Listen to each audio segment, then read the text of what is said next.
Recording this album was a lot of fun, just because obviously we had each other, but also we got to record with Siegfried Meyer at Beach Road Studios in Goderich, Ontario. He wanted exactly what we wanted, which was to make a rip-roaring album.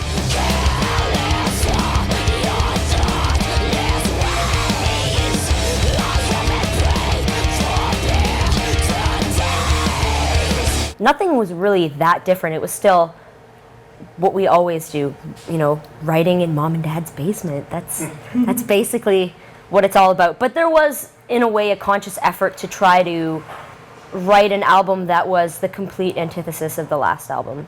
We did set out to try to make something that was everything that Funeral for Yesterday wasn't. A lot of solos, a lot more screaming, just, I don't know, we just kind of went over the top with a lot of stuff, and there was a little bit of a conscious effort to do that.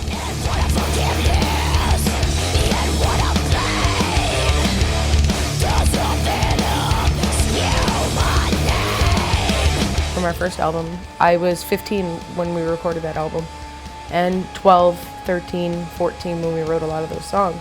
The musicianship is obviously better on In the Black than the previous albums. Growth on the albums, you know, lyrically, musically, and production-wise as well, too. I think this is really one of the first great productions that we've ever had on an album. Yeah, definitely. It really captured what we're all about live, because, you know, first and foremost, that's what we're all about. We're all about, you know, being a live band. It's just all about the power and the aggression, you know, that we and the passion that we bring.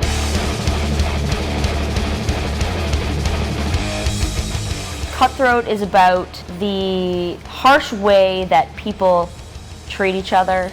It's just about the way that humanity can be very harsh and treat each other not very respectfully. That's basically it.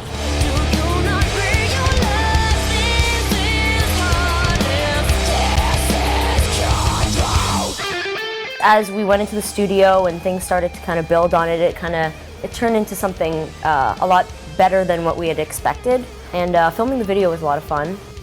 We found out about Cutthroat being on the Saw 6 soundtrack through our message board. I had seen something about someone posting something about it, and I went and asked, and apparently that was E1's doing, so thank you. Yeah. We all kind of just went like, is that true? Yeah. We had to like call them and be like, did you guys do this? Thanks. When people come to a Kittie show, first of all, they should expect to have a good time.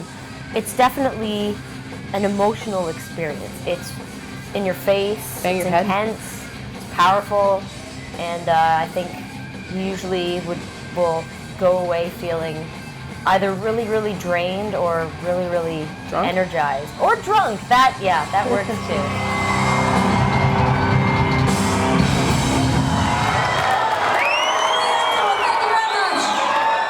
I think that if Mercedes and I weren't related, that Kittie probably wouldn't have made it as far and done as much and still be a band if we weren't sisters.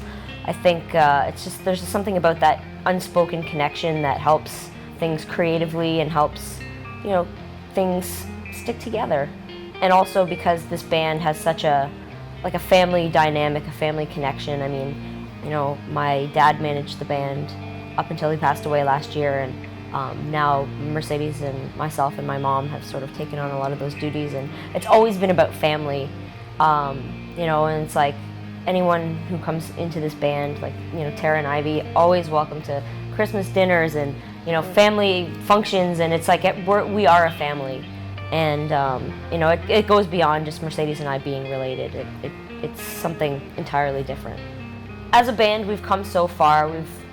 You know, while we still appreciate and acknowledge what we've done in the past, you know, we look to the future. I hope to release tons more albums, make the best music of our career, continue to tour the world and have opportunities, and continue to surprise people with what we do. There's something in this album for everyone, you know what I mean? I think something, except if you're like a huge fan of country or something. Or techno. There's no techno in there either. But you know what I mean? Like, there's something in there for everyone, and I think if you appreciate music, you'll appreciate us.